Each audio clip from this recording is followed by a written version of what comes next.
반갑습니다. 2월 18일 목요일 큐티 스케치 시간입니다. 오늘 본문은 마태복음 14장 22절부터 36절까지의 말씀입니다. 오늘 본문은 이렇게 시작합니다.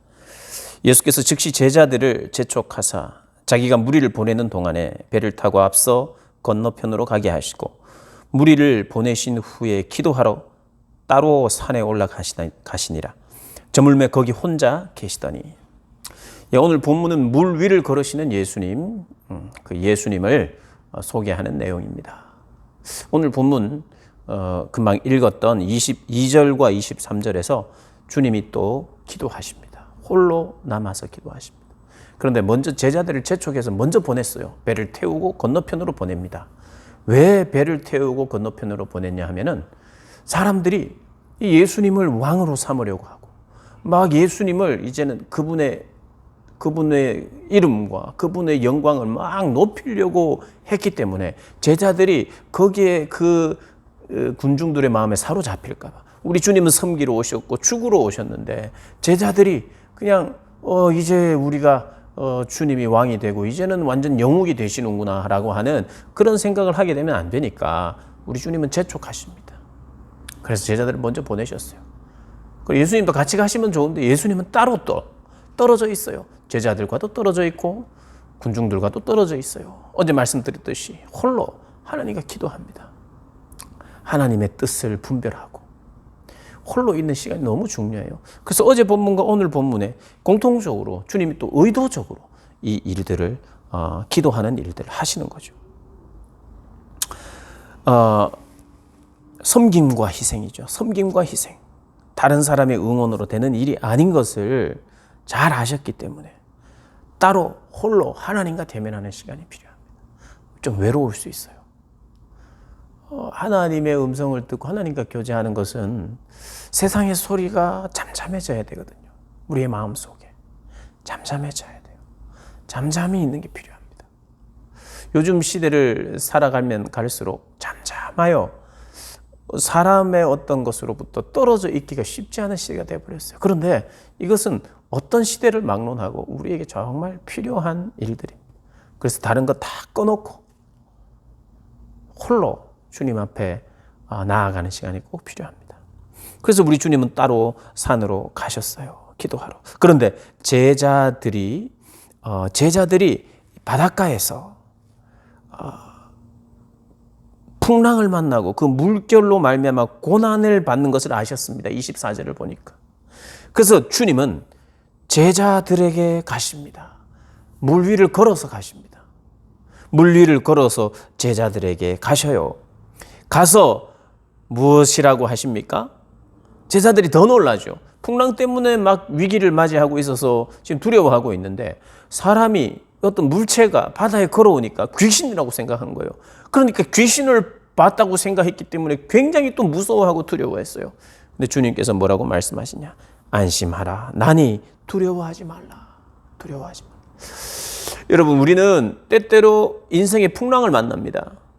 그때 우리 주님의 도움이 더 절실히 필요하기 때문에 주님께 간구합니다. 그것이 우리가 필요해요.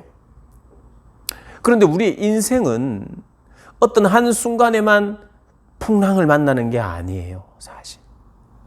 죄로 말미암아 방황하는 모든 인생들에게는 그 인생 자체가 풍랑 속에 있는 겁니다. 그 풍랑으로 말미암아 두려움을 가지고 살아가는 게 인생이에요. 목자 없는 양이기 때문에 양이 일단 목자가 없으면 가만히 있어도 두렵고요. 움직여도 두렵고요. 누군가가 막 자기를 잡으러 늑대나 이리가 와도 두렵고요. 두렵지 않은 상태가 없습니다. 영혼의 목자를 만나지 못하면 그냥 바다가 잠잠해도 두렵습니다.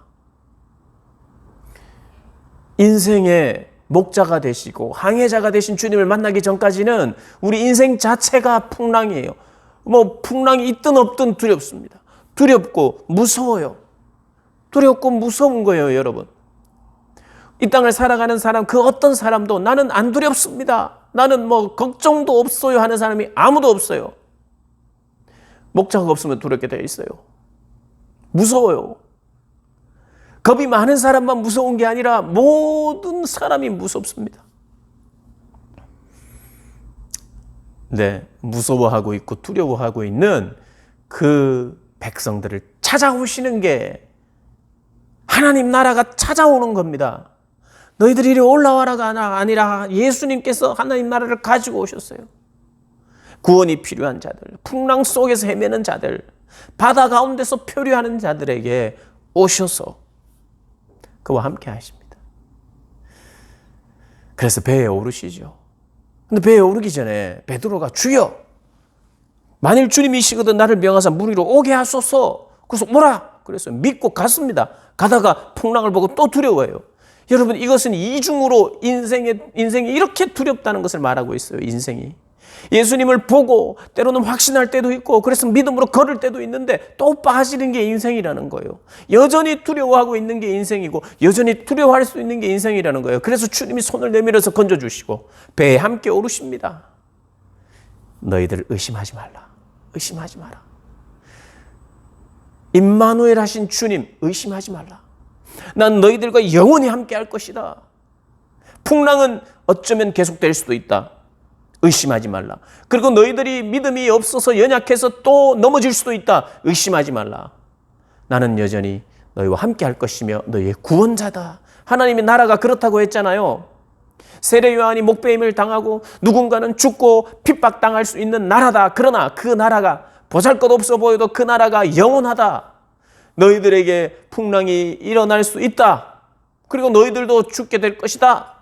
그러나 임마누엘 하신 주님, 죽음과 부활을 통해서 우리와 영원히 함께 하시는 그 주님을 의심하지 말라. 이렇게 오늘 본문을 통해서 이야기하고 계십니다. 그러면서 의심하지 않는 모든 자들은 치유함을 얻고 구원을 얻는다고 이어서 말합니다. 34절에 그들이 건너가 게네사렛 땅에 이르니 그곳 사람들이 예수이신 줄 알고 그 근방에 두루 통지하여 모든 병든 자를 예수께 데리고 와서 다만 예수의 옷자락에라도 손을 대게 하시기를 간구하니 손을 대는 자는 다 나음을 얻느니라. 주님 필요합니다. 나음을 얻기를 원합니다. 주님이 원하시면 가능합니다. 내가 주님의 옷에 손만 대어도 옷자락을 만지기만 해도 주님은 치유하실 수 있는 분이십니다라고 고백하는 자마다 그분의 능력이 흘러나가고 있다는 것. 의심하지 말라. 믿는 자들에게 여전히 나의 능력은 행해진다. 어떤 곳에서도요, 막 세상이 하나님 나라를 괴롭히는 것 같고 흔드는 것 같은 그때에도 믿음을 통하여 하나님의 능력은 계속해서 나타날 것이다. 하나님의 나라를 대조적으로 설명하는 거예요. 풍랑도 계속해서 있을 수 있고 그러나 흔들리지 마라. 믿음 가운데 서라. 그리고 그런 풍랑이 흔들리는 속에서도 주님은 잠잠케 하시고 그리고 믿음을 통해서 당신의 역사는 계속해서 일어난다. 그것이 나의 나라다 라고 설명하고 있는 것입니다. 그래서 우리가 이 땅을 살면서 가져야 될 태도는 주님이 우리의 구원자요 치료자요 능력을 가지신 분이시며 긍휼을 통해서 긍휼이 사역의 동기가 되어서 불쌍히 여기심으로 말미암아 일하시는 분이시고 풍랑을 만나고 넘어지는 것 같고 어지러운 것 같고 그래도 하나님의 나라는 흔들리지 않고 견고히 세워질 것이며 왜? 임마누엘 하신 주님 때문에. 그리고 여전히 그 가운데서도 임마누엘 하신 주님의 능력이 나타난다고 오늘 본문을 통해서 우리에게 말하고 있습니다. 여러분, 우리는 이 땅을 그런 마음으로 살아야 합니다. 때로는 능력이 안 보이는 것 같고 때로는 풍랑만 보이는 것 같아도 그분의 능력은 나타납니다. 이 시간에도. 오늘 우리의 삶 가운데도 역사하시는 분이세요. 그 주님을 의지하고 살아가시는 복된 여러분들 되시길 주님의 이름으로 축복합니다.